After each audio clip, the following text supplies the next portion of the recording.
Jair Bolsonaro e Lula vão ficar frente a frente na noite desta sexta-feira pela última vez antes do segundo turno no debate realizado pela Globo.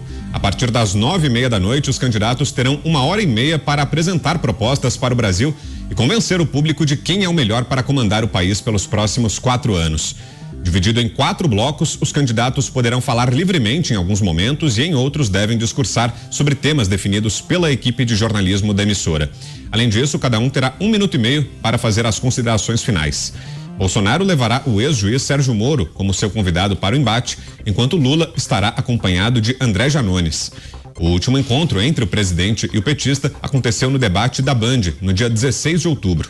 Nos embates seguintes, no SBT e na Record, Lula faltou, alegando incompatibilidade de agenda.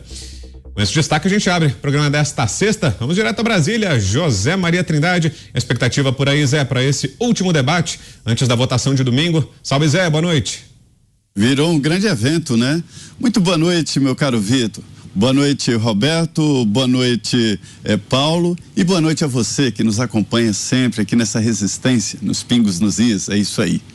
Olha, esse debate se transformou num grande evento nacional e durante toda a história das eleições no Brasil, houve momentos críticos do debate e assim, ali um tempo necessário para o eleitor sentir o seu candidato longe das maquiagens dos marqueteiros, das coisas gravadas e do horário eleitoral político que é todo feito de um mundo em que gostaríamos de morar, um mundo artificial. Ali não, estão os candidatos. E há novidades nesta proposta nova de debate. Os candidatos vão administrar o próprio tempo, fazer discursos sobre o tema e isto é muito importante. A ideia do presidente Jair Bolsonaro levar Sérgio Moro é muito boa, porque ali quero ver se Lula vai encarar o Sérgio Moro e não ficar constrangido. Essa é a ideia. Funcionou no debate do primeiro turno e ele ficou visivelmente contrariado. E o presidente Jair Bolsonaro vai encarar ali as assessorias do ex-presidente Lula, inclusive o Janones, que se transformou no pau-mandado de toda essa eleição. É o departamento de agressão da chapa do ex-presidente Lula nessa disputa. Isso é a realidade. O porquê da importância desse debate é porque livre de todas as amarras ali, com algumas definições claras de campanha, né? Os candidatos se mostram e é isso que o eleitor quer ver. Veja bem em que situação nós chegamos. Os indecisos vão decidir o futuro do país.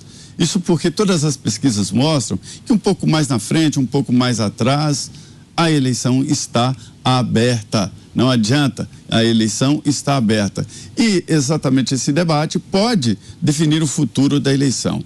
Eu gosto de citar, por exemplo, o início, que eu já li muito sobre esses debates. O início desse debate aí, o que marcou mesmo foi a disputa do Nixon nos Estados Unidos com Kennedy. Nixon não levou muito a sério o debate, dessa coisa nova, chamada debate, num canal aberto de televisão. E veio cansado, ele tinha sido internado, problema na perna, e a roupa dele acabou não contrastando com o fundo, ficou muito estranho o fundo do terno dele, né? E ao contrário, o Kennedy usando todo o espaço, num terno muito bem cortado, atualizado, novo, né? O cabelo cortado e numa expressão de muita confiança. E dizem os analistas que isso definiu em favor do Kennedy uma eleição que poderia ter sido vencida pelo Nixon.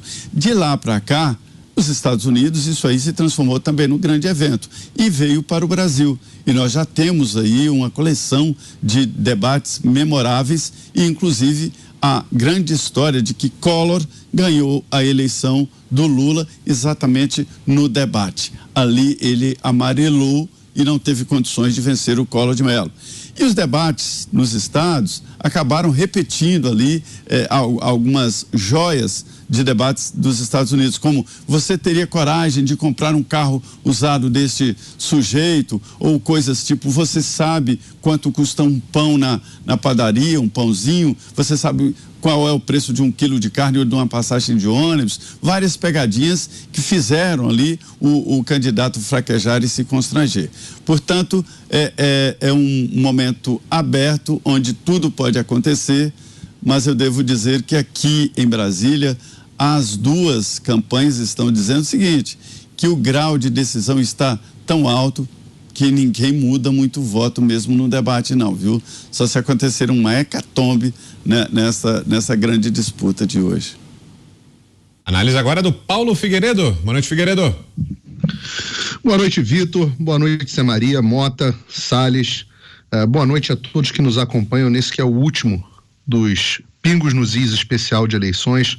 Minha saudação sempre para minha querida Ana Paula, para o Augusto Nunes, para o Fiuza, que não estão aqui, mas que estão no coração, não só no meu, mas no de toda a audiência.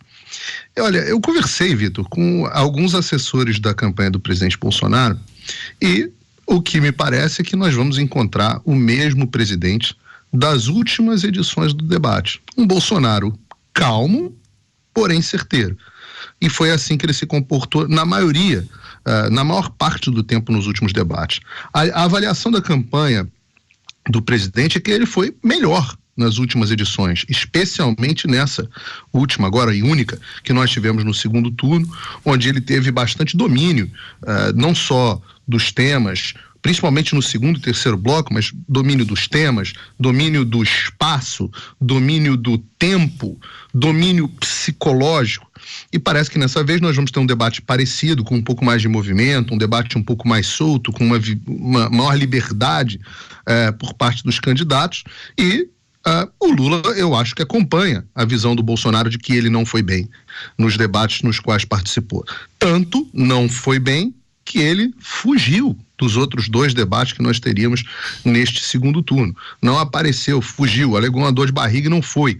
E agora, nesse momento, não tem como fugir, né? Mas espera que possa jogar agora com, digamos assim, jogar em casa, né? Jogar dentro da Globo, que o favoreceu tanto durante essa cobertura, com William Bonner, que foi absolutamente parcial, causou vergonha e constrangimento aos jornalistas imparciais, tanto na sua condução da sabatina, aquela famosa sabatina onde a gente falou quase tanto quanto o Bolsonaro e praticamente debateu com o presidente, e foi completamente diferente, muito mais manso. Ele mesmo inocentou o Lula na sua sabatina, quase, e deixou o ex-presidente Lula falar bem mais. Então, a expectativa, ele também repetiu esse formato no debate da Globo no primeiro turno, onde ele, com aquele jeito dele, até um pouco afetado demais, foi um personagem à parte e um personagem sempre antagonista ao presidente Bolsonaro. Então, isso é uma expectativa do Lula de que vai estar em casa, né? As figuras que acompanham os dois candidatos, elas dizem muito, né? De um lado você tem o Sérgio Moro, que é um juiz, agora um senador eleito, e do outro você tem o André Janones, que é uma figura digna de uma revista em quadrinho, né? Um personagem que eu tenho enormes dúvidas, não sei se conseguiria passar num exame psicotécnico, não sei como terminará o André Janones na segunda-feira, caso o Lula seja derrotado. Até porque é uma figura que começou esse ciclo tem vídeos dele um pouco mais de um ano atrás, sendo tão boquirroto contra o Lula, como agora ele é defensor do Lula. Eu não sei se é uma questão só de oportunismo ou se tem uma questão de desequilíbrio psicológico também, que parece ser um estado ali bastante avançado. Eu avalio parecido com o Zé Maria no sentido de que não é o momento, nesse debate nós não vamos ter ali mudanças de voto tão significativas. O que nós vamos ter, certamente, é a construção de certas ideias. E uma das ideias que é muito difícil e que o ex-presidente Lula tem tido muita dificuldade de combater é justamente a ideia da corrupção, as perguntas relacionadas à corrupção, aos casos de corrupção no seu governo, coisas que nós já não podemos mais falar aqui no ar, mas que o presidente Bolsonaro pode sim falar durante um debate, que o Lula tem enorme dificuldade de rebater. Então, essas perguntas, quando são colocadas, geralmente desestabilizam o ex-presidente Lula, o deixam numa posição muito difícil e é difícil você, nesse debate, fugir desses temas. Então, basta que o presidente consiga construir isso e colocar Lula numa situação mais difícil do que a imprensa geralmente deixa de colocá-lo, ou o próprio Tribunal Superior Eleitoral impede que a imprensa, que o que restou da imprensa ainda o coloque nessa posição, que é o suficiente para que Bolsonaro termine o debate de forma vitoriosa. Seja como for, também a avaliação hoje da maioria do entorno do presidente é que ele já lidera a disputa. Então não há necessidade de uma virada no debate, apenas a necessidade da manutenção do estado de votos que o levaria à vitória no domingo. E você, que espera para esse debate de logo mais? Roberto Mota. Boa noite, Mota. Boa noite, Brown. Boa noite, Zé Maria. Boa noite, Paulo. Boa noite à nossa audiência. Boa noite ao Ricardo, que está chegando. Esse debate vai ser um confronto de personalidades bastante diferentes. E vai ser também um confronto de valores, de visões do mundo. E a gente espera que tudo isso seja explorado e discutido. E eu vou discordar dos meus dois queridos colegas. Eu acho que haverá, sim, muita oportunidade para conquista e conversão de votos, se forem abordados nos debates alguns dos eventos importantes que aconteceram nos últimos dias. Eu vou dizer para vocês, hoje eu saí de tarde, um pouco antes de cair uma chuva, né? Está chovendo muito aqui no Rio, pouco antes de cair a chuva, eu saí, estava andando na rua e passou por mim um casal jovem, nenhum dos dois tinha mais de 35 anos, com um bebê de colo, um bebê novinho.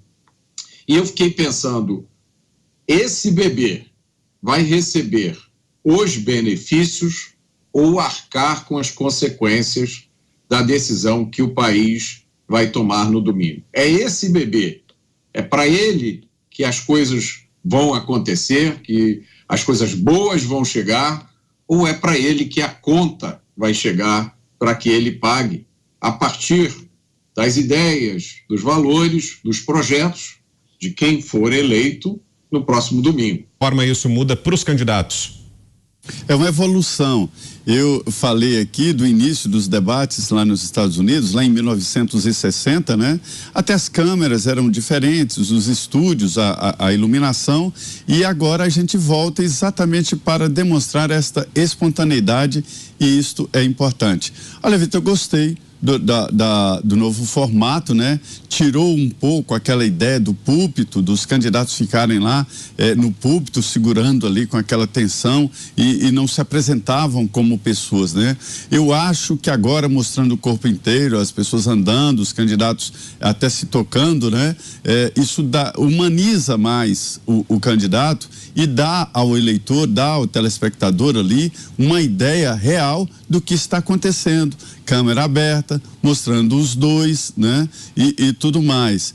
Já houve um momento em que a emissora fazia a edição, e isso está proibido pelo acordo que fizeram os dois candidatos, né? Dizem que no caso lá do Lula e o Collor, houve uma edição posterior que foi onde houve uma mudança do resultado do próprio debate. Então eu gostei da nova forma, é muito importante porque humaniza e mostra os dois de corpo inteiro, e é evidente, as expressões falam muito mais do que as palavras. E agora sim, já está com a gente também, completando o time nessa sexta, aqui em Os Pingos nos Is, o Ricardo Salles, hoje à distância com a gente, e vai trazer também as impressões dele, vai nos dizer o que espera desse último debate entre Lula e Jair Bolsonaro antes da votação de domingo. Salve, Salles, boa noite.